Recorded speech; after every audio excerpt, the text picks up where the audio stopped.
There's the music.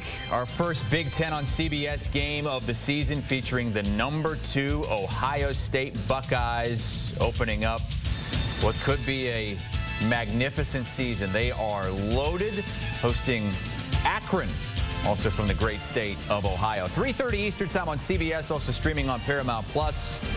And Brad Nessler will be up in the booth with Gary Danielson. Our Jenny Dell will be on the field. We are pleased to be joined right now by one of the men on the call, Gary Danielson. And Gary, this is an Ohio State team filled with star players, but players that have not beaten Michigan, that have not won a Big Ten championship, have a lot of pressure on them this season.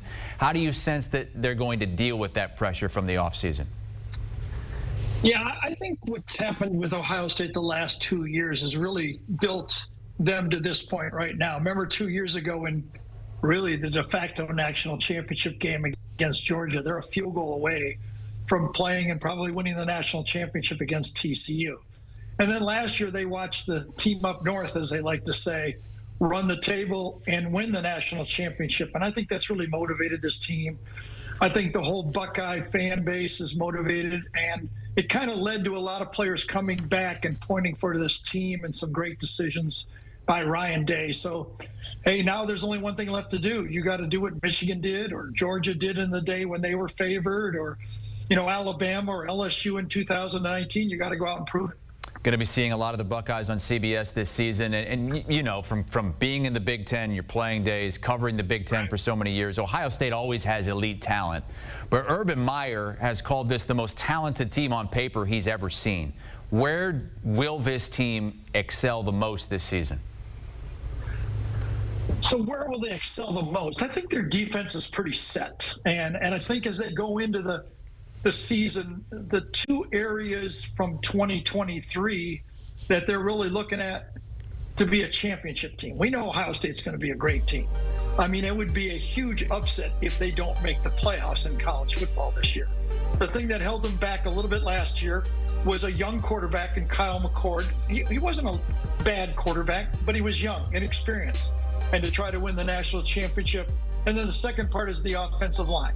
They plugged it a little bit with center, Seth McLaughlin from Alabama. And now if they get the offensive line and give them time to throw to that receiving core with Will Howard coming in, I think they have a team and an offense that take that championship step. They have to play better football on offense, and I believe they need to get more physical on offense. They've slipped a bit, in my mind, into becoming a little bit of a finesse football team, quarterback, wide receiver, making the big play, running a lot of draws and misdirections. They got to get back more in that Michigan mode or that Georgia mode or the Alabama mode where they can run the ball when they have to, not when they want to in a big game, but late in the game when they have to. I think that's the goal for this Ohio State team. As a quarterback yourself, when you look at Will Howard and compare him to what they had last season in Kyle McCord, what do they believe Howard is going to do better? What do you believe Howard will do better than McCord? Yeah, Chris, I think it's a great match for everybody here. For Will Howard, here's a guy that won a championship in the Big 12 just 2 years ago.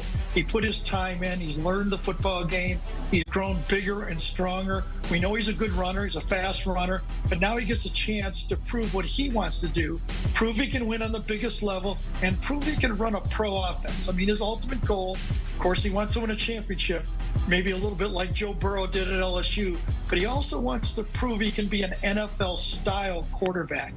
And I think with Ryan Day's offense blended with Chip Kelly, what he'll bring to the table, and his experience, I think it's a perfect match for everybody in Will Howard and Ohio State.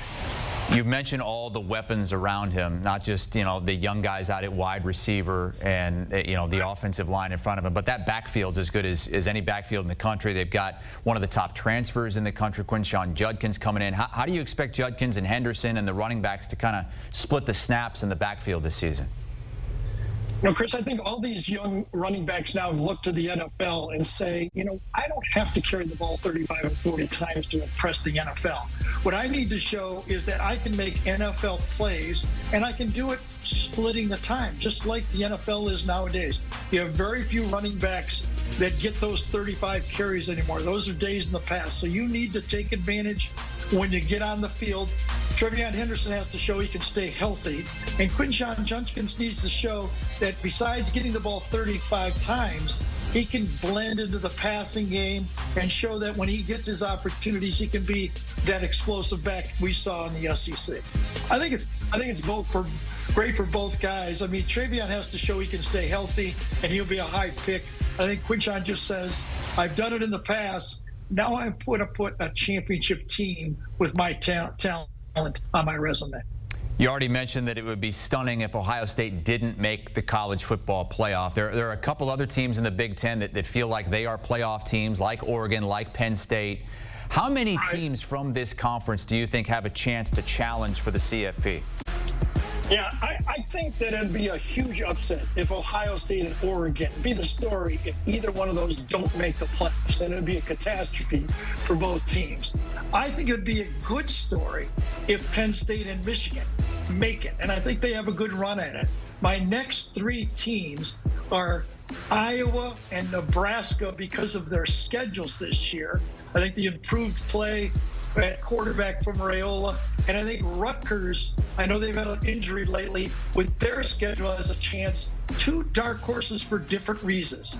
If USC can get their defense going, I think their offense is good enough. And Wisconsin, we know they'll play defense, but they need to get that offense in their second year to get, they switched a little bit from being just a running team into a passing game. If that raises up a bit, I think Wisconsin. So I've got two for sures, two on the outside. One of those two will make it, Michigan and Ohio or Penn State. And then what other team? I think 9 are legitimately looking that we have a shot at this. And that's really the beauty as we go into this advanced playoff era of teams now just not having to think, boo, can I get by Ohio State? Can I get by Oregon? Maybe not, but I can get in the playoffs. And one of those teams you mentioned, Iowa, you're going to be in the great state of Iowa a week from now because week 2, it's the Cy-Hawk game, Iowa and Iowa State. But first things first, Gary Danielson on the call with Brad Nessler and Jenny Dell this Saturday, 3:30 Eastern Time as Ohio State opens the season against Akron. You can see that game on CBS and Paramount Plus. And following that game, we'll have another Big Ten team in action.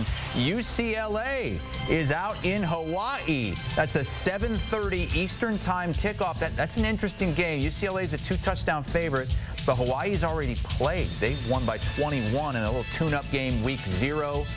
That's going to be the nightcap of our doubleheader, but it all begins 3:30 Eastern Time on CBS.